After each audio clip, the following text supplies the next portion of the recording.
Thanks for tuning in to Witch Wednesdays with Steph and Tara, where we share our knowledge as we chat about a new witchcraft topic every Wednesday morning.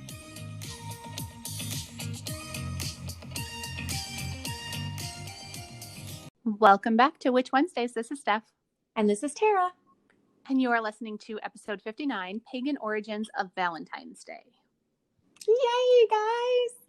Because it is almost Valentine's Day when you're listening to this. Now, we have quite a few episodes this season that we're going to talk about the pagan origins of different holidays. So there are definitely going to be ones on Christmas and Halloween, because we did talk about Yule and Samhain having like a lot of the same traditions, but there are a lot of traditions that are associated with Halloween that come from pagan origins that we didn't talk about because they're not Sabbath related.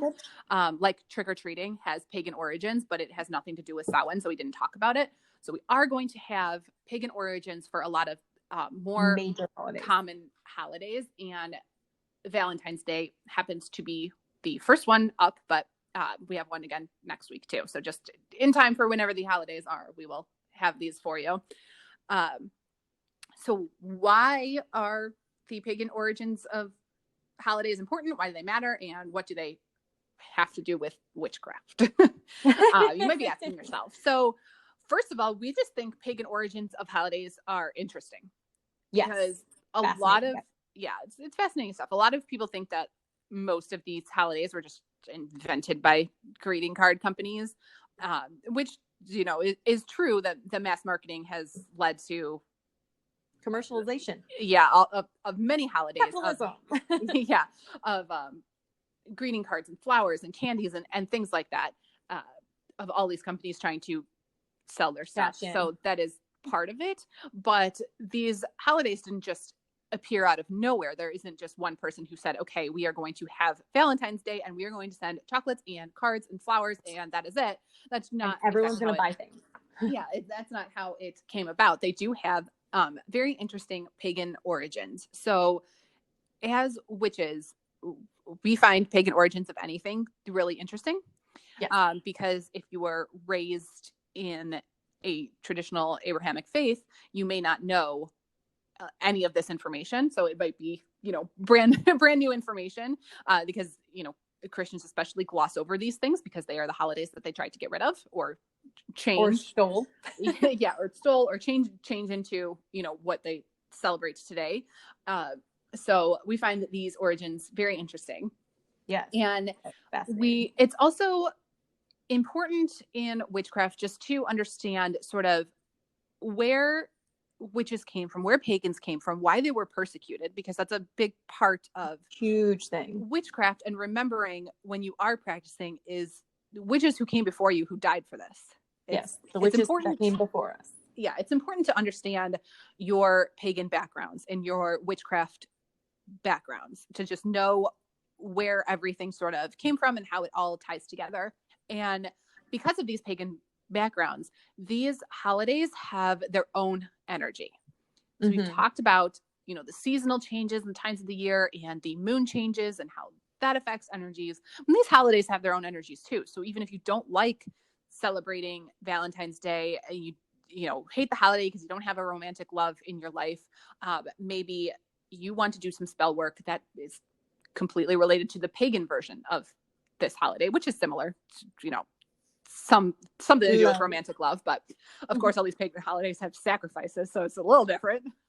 We are not encouraging you to sacrifice anything. We just want you to be aware.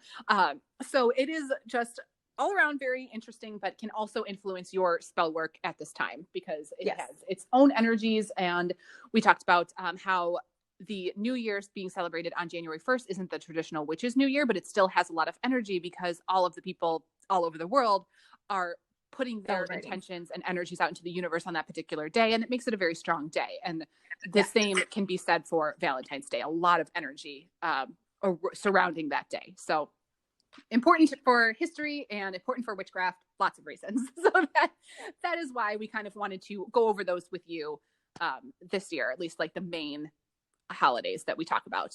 Because, you know, we mentioned in the in bulk episode, just we want beginner witches to understand why they're doing the things they're doing or where certain things are coming from. So we're all about educating. Yes. So this is also about education and foundations, guys. So now we're like 5 minutes into this episode already. Let's get into the actual origins of Valentine's Day. And the first, widely believed origin of Valentine's Day comes from the celebration called Lupercalia. Lupercalia comes from ancient Roman times, where it was celebrated on February 15th. And although it was about fertility, it was very different from how we celebrate Valentine's Day today. So different, guys. So the word Lupercalia comes from the Latin word for wolf. So this festival honored which I know because it took 7 years of Latin. Awful mistake. No, it really wasn't. But this festival honored the two founders of Rome, who were Romulus and Remus. And they were saved by a female wolf after being abandoned by their parents. There's like a whole long story that's also very interesting about how their uncle was the ruler and he was afraid of them, so he made them cast them out and down a river. It's very similar to the Moses story where the servant put him in a basket and sent them down the river. It's a lot of Christian ties there. I was going to say, also, if you're really into fantasy writing, these are often cast as the first werewolves. Yes. So Lupercalia is this whole celebration of Romulus and Remus and the founding of Rome. So on Lupercalia, there were two groups of priests, and one group was descended from the followers of Romulus, and the other group were descended from the followers of Remus, who were originally at odds, but then settled their differences. I was going to say they did not like each other. Yeah, they did not like each other. So these priests would meet in a cave on Palatine Hill for feasting and drinking, because of course all of these holidays involve a feast. All the Sabbats and all the holidays in between involve feasting and drinking. We all like to eat. And then after that, there would be the sacrifices. So these Roman men would sacrifice both a goat and a dog. And before you get all bent out of shape, because I do too, it was honestly very rare for Romans to sacrifice dogs. This really is the only holiday where they would sacrifice a dog. And then they would mark the blood on their foreheads and then wash it off with goat's milk, which was symbolic of representing the end of the feud between Romulus and Remus. Remember how they didn't get along? Yeah. They bonded over dead goat and dog. Yeah. And obviously we still use these red and white colors in today's celebration, the blood and the goat's milk. So that's where you get red and white from for Valentine's Day. After that, they would take the hides of the animals and cut them into like these little strips, and they would run around Rome naked and whip women with the hides.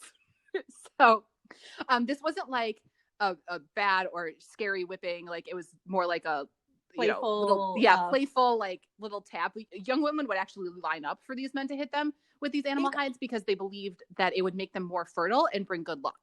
So it was more of like tag football, like flag football, where you don't try and tackle people. Yes. Yeah. It was more of a playful thing. It was a playful thing. And they also held a matchmaking lottery where men would draw the names of women from a jar and they would be coupled for that day or perhaps longer if the match went well. So it AKA was someone got pregnant. Yeah, someone got pregnant on that day. So that is how this celebration sort of ties in with Valentine's Day and this idea of fertility and love. And that's why historians believe that, especially because of the timing of the date of February 15th, that is the precursor to Valentine's Day. So how did we actually get to Valentine's Day then from Lupercalia? So starting with the name, Emperor Claudius II executed two men, both named Valentine, on February 14th, sometime in the 3rd century. So their martyrdom is honored by the Catholic Church, which is where we get the name Saint Valentine and Saint Valentine's Day. And the reason they're considered martyrs is because the emperor believed that a soldier would do better at his job if he were unmarried and didn't have a family. So he actually outlawed marriage for young men. And that'll teach them. A priest named Valentine decided to go against his wishes and perform these marriages for young lovers in secret. And once he was found out, the emperor executed him, beheaded him, actually. So that is why they are considered martyrs to the Catholic Church. And that's where the name Saint Valentine came from. And it is widely believed, although there's no proof, that in the 5th century, Pope Gelasius combined St. Valentine's Day with Lupercalia to try to put an end to pagan traditions, especially the nudity and the drunkenness. So we've seen this with lots of other holidays, like all of the so many traditions holidays that are incorporated into Christmas. It was largely the Christians trying to put an end to the pagan celebrations, or the parts of the pagan celebrations that they didn't like, nudity and drunkenness mainly. But also to bring the pagans over to Christianity, because it's very hard to give up your beliefs that you've held your whole life and your traditions and things like that. So they do try to bring them over into all of these different holidays to get more attraction and followers. Yep. We talked about that with Yule some. Yes. By the time Lupercalia was combined and deemed by the Pope to be celebrated on this one February 14th day, the celebrations were much more tame, but they still celebrated fertility and love, which has continued to modern day. And there's no proof of this Pope Gelasius theory, but the timing is highly suspect. So also, they did it with a lot of other holidays, and there's proof of that. Yes. So it is likely that this happened.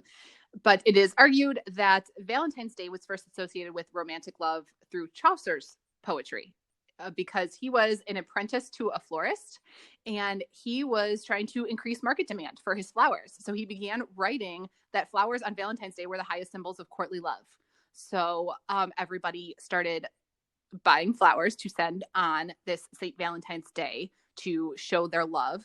And a lot of other writers and poets of the time followed suit. So that is largely where this initial commercialization of Valentine's Day happened, was Chaucer. So you can blame him for having to fork out a lot of money on Valentine's Day and to send flowers to someone to prove that you loved them. That is, well, that's where it came from. Blame Chaucer.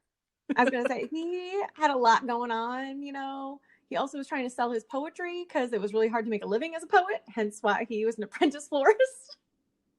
Very true. So that is widely believed to be the basis of this holiday. A lot of pagan origins, but you can see the red and white colors. You can understand where the name Valentine comes from. This sort of celebration of love and fertility, and then turned into a romantic love through, you know, Chaucer's poetry and the flowers and things like that, all leading up to modern day, what we consider Valentine's Day. So it's just kind of interesting to trace everything through history like that. But that makes it a particularly energetic time for certain spell workings.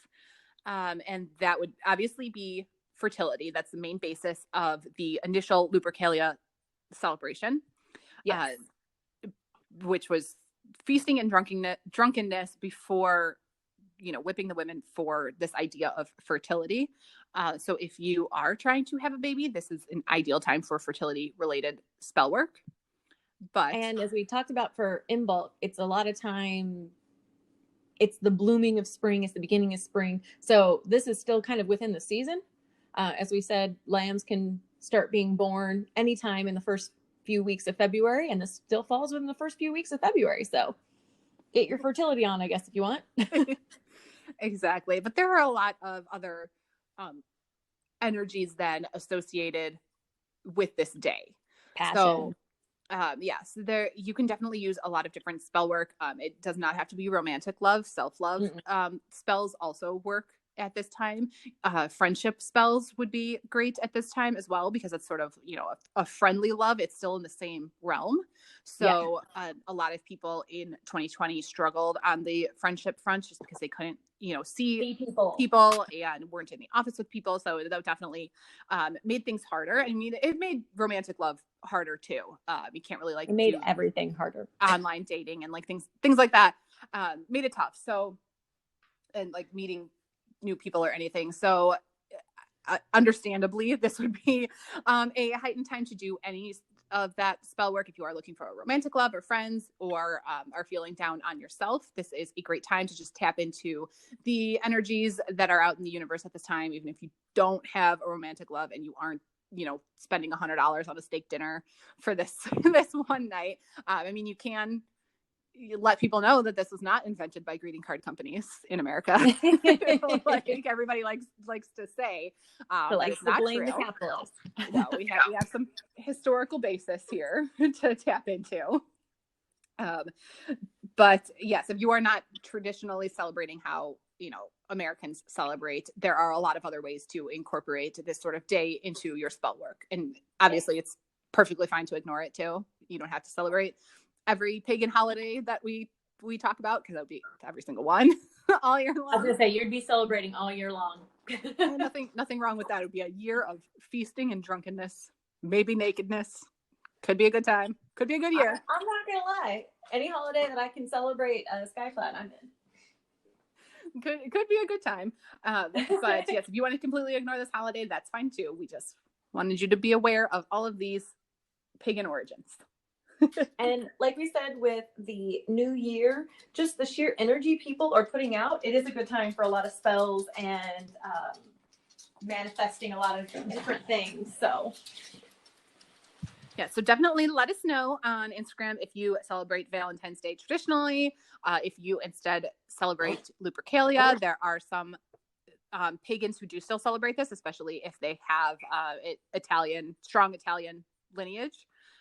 They do, celebrate the spirit of the founding of Rome and fertility and things like that.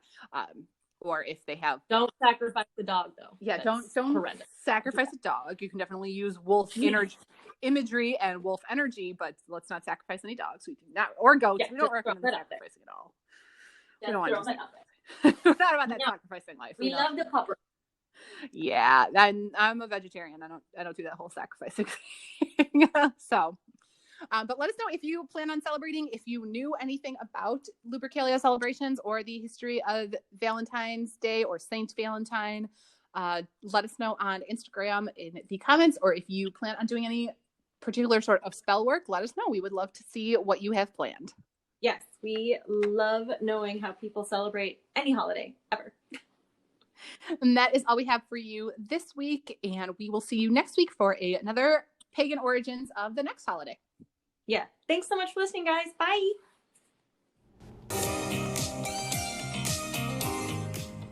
Need even more witchcraft? Subscribe to our Patreon account for tons of exclusive bonus content and order supplies from our Etsy store.